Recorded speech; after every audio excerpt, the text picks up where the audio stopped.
उत्तरकाशी में कुछ दिन रहने का अवसर मुझे हाथ लगा।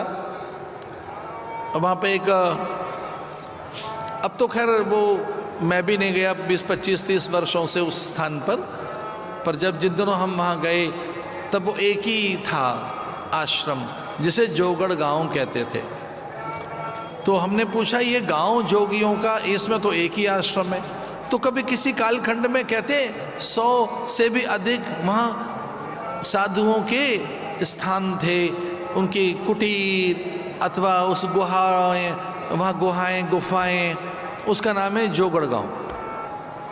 संयोग से हम वहाँ गए और हमने साधु से पूछा कि भाई हम बहुत कठिनाई से यहाँ पहुँचे हैं, तो यहाँ की महिमा क्या है?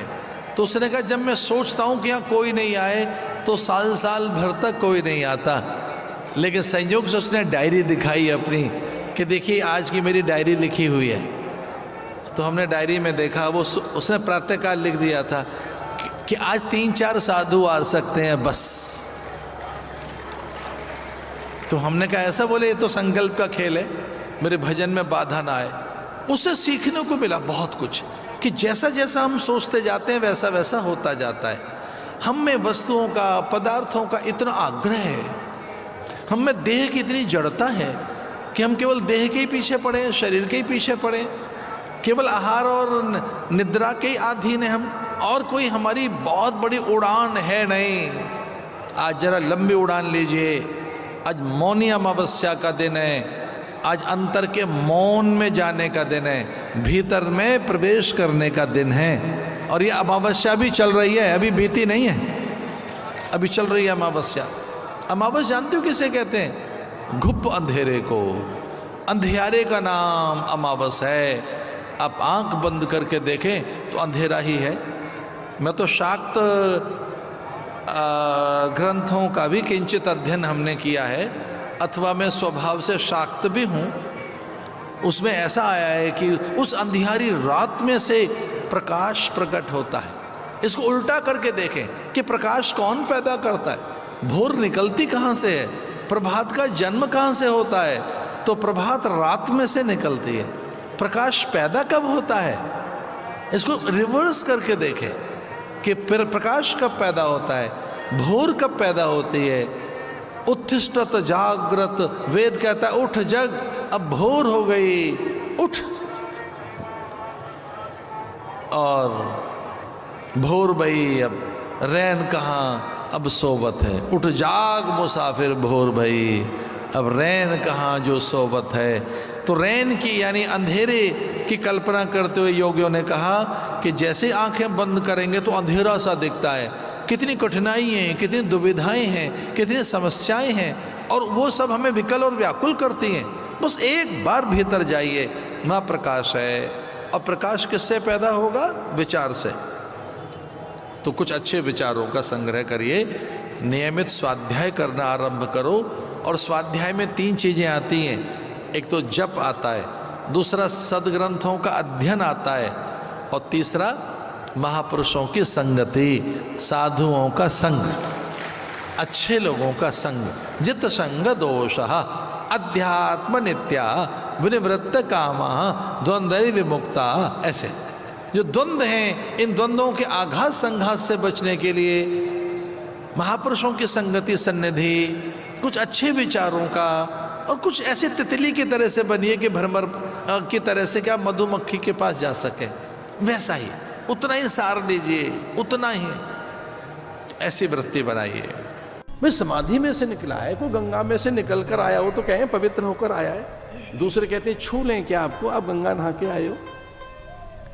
कुछ लोग तो ऐसा भी कहते हैं तीर्थ करके आए हो, आपको छू लें क्या, आपको छूने भर से तीर्थ का फल मिल जाएगा, क्योंकि आप तीर्थ करके आए। कभी कभी किसी के दर्शन करके, स्पर्श करके कहीं जाकर व्यक्ति पवित्र हो जाता है। तीर्थ करके लौटा है व्यक्ति पवित्र है, यज्ञ धूम्र से लौटा है व्यक्ति पवित्र है, यज्ञ स्थल से लौटा है, मंदिर से लौटा है व्यक्ति पवित्र है। और हाँ, दान करके लौटा है व्यक्ति पवित्र है। दान देने से हाथ और मन बुद्धि पवित्र होते हैं। पूतात्मा, पवित्र आत्माओं को पूतात्मा कहते हैं।